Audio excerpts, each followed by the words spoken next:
Plaster করার সময় আপনাকে দেখতে হবে প্রথম যে জিনিসটা সেটা হচ্ছে আপনার আরসিসি সারফেসগুলো চিপিং করতে হবে এবং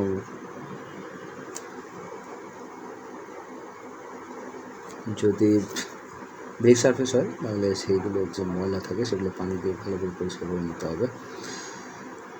তারপর মিক্সিং প্রপোর্শনটা ঠিক রাখতে হবে, 1:4 রেশিওতে মিক্সিং হচ্ছে কিনা এবং সেটা এবং শুকনো বালি ব্যবহার করা হচ্ছে কিনা এবং ভালো করে মিক্সিং করার পর পায়া করতে হবে, পায়া করে প্লাস্টার করতে হবে এবং প্লাস্টারের ভার্টিক্যাল এবং হরিজন্টাল অ্যালাইনমেন্ট যেন ঠিক থাকে, যেমন এইভাবে করে হরিজন্টালি সুতা দিয়ে দেখে নিতে হবে আর ভার্টিক্যালি দেখার জন্য শক দিয়ে ভার্টিক্যাল মাপগুলো দেখে নিতে হবে।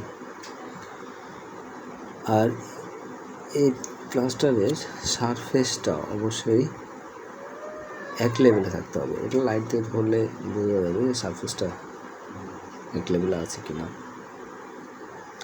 এবং চৌকাঠের চারিদিক দিয়ে গ্রুপ থাকে এবং কর্নার দিয়ে গ্রুপ করতে হয়, এটা ভালো করে খেয়াল রাখতে হবে।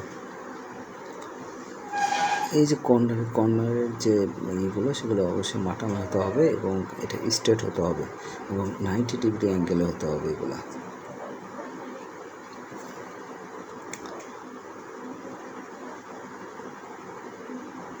সারফেস